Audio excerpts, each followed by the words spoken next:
कल प्रातः यानी कि 12 की रात्रि और 13 की प्रातः सुबह 1 बजे मुंदरिया वाले बालाजी तीन पुलिया के पास गंगापुर सिटी में एक छात्र पिंटू मीणा जो 27 साल की उम्र है और जो यहाँ कोचिंग दे रहा था, वो अपने कमरे में पढ़ रहा था। तो बाहर उसने कुछ शोरगुल सुना। उस पर जो है जाकर देखा तो 4-5 लड़के बाहर हल्ला गुल्ला कर रहे थे, जिस पर उसने जाकर उसको मना किया कि भाई यहाँ तुम क्यों शोर कर रहे हो। जिस पर उन लड़कों से उसका झगड़ा हुआ और झगड़ा होने के बाद वो लड़कों ने उसको पीटना शुरू किया। तो दौड़कर अपने कमरे में गया। कमरे में लड़के पीछे पीछे उसके घुस गए और घुसकर उसके ऊपर ताबड़तोड़ चाकुओं से वार किए। उसके साथ उसकी बुआ का लड़का रह रहा था, रसपाल मीणा। जो छात्र है वो पिंटू मीणा था और उसका बुआ का लड़का रसपाल मीणा। वो बीच बचाव करने बीच में पड़ा तो वो भी इस इंसिडेंट से घायल हुआ और ये लड़के वारदात करके वहां से भाग गए। एसएचओ और अधिकारियों के पास सूचनाएं आई और सूचना पर तुरंत एडिशनल एसपी के नेतृत्व में सीओ साहब के निर्देशन में टीमों का गठन किया गया और मुखबिर जो है इन कॉलोनीज में थे उनको भी जो है एक्टिवेट किया। जगह जगह सीसीटीवी जो कैमराज अपने लगे हुए हैं उनको भी इस दौरान अवलोकन किया और पूछताछ और संदेह के आधार पर 5 आरोपियों को चिन्हित कर उनको पूछताछ के लिए दस्तयाब किया। और जब उनसे कड़ाई से पूछताछ की और जो फैक्ट्स हमारे सामने आए थे उन फैक्ट्स को हमने जब उनके सामने रखा और कुछ ऐसे दस्तावेज भी मिले जो उनकी पूर्णतः पुष्टि करते थे कि वो हमारे जो दस्तावेज मिले उनके जो साक्ष्य हमारे सामने आए बिल्कुल 100% मेल मिलाप कर गए। और उसके बाद उन्होंने अपना जुर्म स्वीकार किया, जिस पर जुर्म स्वीकार करने के बाद जिनकी आज दिन में गिरफ्तारी की गई आरोपी जो है वो 5 हैं, जिसमें एक तो वेद प्रकाश पुत्र कालूराम जाति हरिजन उम्र 24 साल, ये गडमोरा का रहने वाला है अपने गंगापुर सिटी का। दूसरा राहुल है 23 साल की उम्र है, निवासी भाखरी थाना लांगरा जिला करौली का है। तीसरा अंशुल, ये भी जो है यहाँ बालाजी गंगापुर सिटी का रहने वाला है। चौथा विवेक पुत्र रामजीलाल, ये टीला नंबर 3 जवाहर नगर थाना जवाहर नगर जयपुर का रहने वाला है। और एक बालक जो कि नाबालिग है, विधि के विरुद्ध संघर्ष उसको विरुद्ध किया गया है। इन 4 की गिरफ्तारी डाली गई है। 5वें की जो जुवेनाइल एक्ट के तहत और अन्य जो है उसके तहत कार्रवाई की जाएगी। और इस टीम में जो हमारे जो खास भूमिका जिनकी रही, हालांकि deputy SP CO city, SHO Shiv Lahari और एसएचओ उदय मोर तो थे ही, लेकिन इनके साथ विशेष भूमिका जो है Jagdish Prasad ASI, Hanuman Prasad ASI, Jitendra Singh head constable, Than Singh head constable, Rajesh Khanna head constable, Vijay Singh constable, Satyabhan constable, Vishwanath Pratap Singh constable, Akhilesh constable, Ram Avtar constable, Rajaram constable, Virendra Sharma चालक, गोविंद सिंह कांस्टेबल और देवेंद्र सिंह कांस्टेबल, इन सबको जो है मैंने इस मामले को ऊपर तक बताया। और ऊपर जब उन्होंने देखा भी उनको अधिकारियों को पता लगा कि मुलजिम दस्तयाब हो गए हैं संदेह के आधार पर और आगे पूछताछ चल रही है, तो उन्होंने उच्च अधिकारियों ने कहा भी जिन्होंने अच्छा काम किया उनको रिवार्ड भी दिया जाए। तो इनको उसके मुताबिक इनको आगे रिवार्ड और इनकी जो है आई साहब के द्वारा रिवार्ड के लिए भी अनुशंसा की जाएगी। बाकी इसके बारे में आपको सवाल पूछना चाहते हैं। जो पकड़े हैं इनका कोई आपराधिक रिकॉर्ड है वाकई में वैसे एक असामाजिक तत्व? देखिए,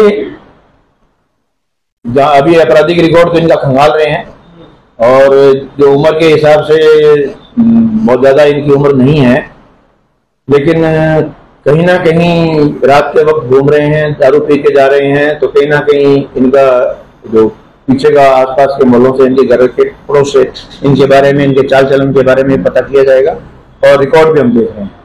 पीएचसी से समय समय पर पुलिस अच्छी पुलिसिंग के लिए अभियान भी चलाया जा रहे हैं, जैसे सुदर्शन चक्र अभियान चल रहा है, नशे के खिलाफ भी चल रहा है, तो गंगापुर सिटी जिले में कौन कौन सी इस समय जो अभियान है वो अमल में लाया जा रहा है, उसके बाद किस तरह कार्रवाई हुई अभियान के तहत? देखिए, जो पुलिस मुख्यालय के जो अभियान चलाए जा रहे हैं वो बिल्कुल उनकी पालना की जा रही है और समय समय पर यहाँ पर आपने देखा होगा नाकाबंदी भी हो रही है और गंगापुर सिटी में अभी थोड़ा सा जिला सेट होने को बाकी है। थोड़ा सेट होते ही चुनाव भी आ रहे हैं, चुनाव की प्रक्रिया भी साथ साथ चल रही है, उसके संबंध में भी थाने बिजी हैं।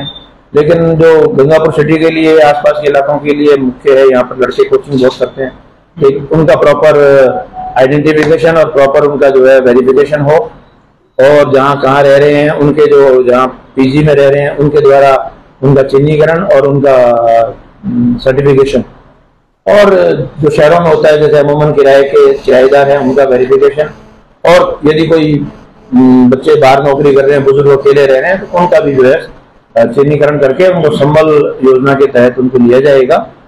और दूसरा जो है अभी मैन पावर आने के बाद थोड़ा हम कोशिश करेंगे।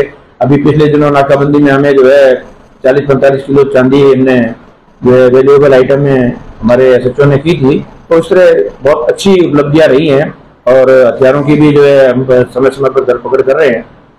तो मेरा ये मानना है कि अभी और इसको हम गति देंगे। इसमें और भी आरोपी है क्या? वो अभी जांच की जा रही है, क्योंकि जो हमारे पास अभी जो साक्ष्य आए हैं वो केवल 5 को ही इंगित कर रहे हैं। अब जिस तरीके से नृशंस हत्याकांड हुआ है, तो इसमें जैसे और भी कोई इनके आपसी पुरानी कुछ इस तरीके की बातें कुछ?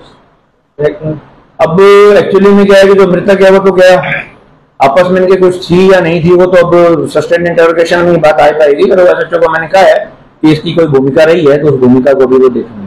सर कहाँ से गिरफ्तार किया गया? अब वो तो टीम है, साक्ष्य के आधार पर इनको जो है जहाँ ये रुके हुए थे वहीं से इनको जो है राउंड अप कर लिया था, और दस्तयाब करके और पूछताछ लगातार चल रही थी। जब कंप्लीट हमारी जांच के सामने सरेंडर करके इन्होंने स्वीकार कर लिया कि नहीं 100% हमारी गलती हुई है, हमने किया है, तो इनको जो है जुर्म आगाह करके इनकी गिरफ्तारी डाली हुई। पुलिस की सराहनीय भी भूमिका रही। अभी शीतला कॉलोनी में फायरिंग हुई थी, तुरंत अपराधी पकड़े गए। देखिए, तत्परता हमारा पहला लक्ष्य है कि एसएचओ को अधिकारियों को यही कहा हुआ है कि कोई भी सूचना छोटी बड़ी नहीं होती, यदि सूचना मिलती है तो त्वरित उस पर कार्रवाई की जाए। और मैं आपके माध्यम से, मीडिया के माध्यम से भी मैं गंगापुर सिटी वासियों को निवेदन करना चाहूंगा और एक पैगाम भेजना चाहूंगा कि भी कोई भी आपके आसपास आपको अनहोनी होती हुई या रूटीन से अलग घटना हो रही हो, उसकी सूचना आप पुलिस को दें। देखिए, आप जनता में हमारी आंख और कान है। यदि आप हमारे को समय रहते सूचना दोगे तो हो सकता है कि एक बड़ी दुर्घटना, बड़ी वारदात होने से टल जाए। तो हम मानता हूं कि जनता की भागीदारी बहुत जरूरी है, और जनता की भागीदारी अगर सुनिश्चित होती है तो हमें बहुत संबल मिलता है, और हमारी जब जितनी जनता है उतनी हमारी आंखें हो जाती हैं, उतने हमारे हाथ हो जाते हैं। तो मैं समझता हूं कि आउटरीच जो हम प्रोग्राम चला रहे हैं जनता के माध्यम से, मिशन 2030 के माध्यम से, मैं अलग अलग स्कूल कॉलेजेस में जा रहा हूँ, बच्चों से इंटरेक्शन कर रहा हूँ कि उनको नशा मुक्ति के बारे में, ट्रैफिक के बारे में, जनरल अवेयरनेस के बारे में।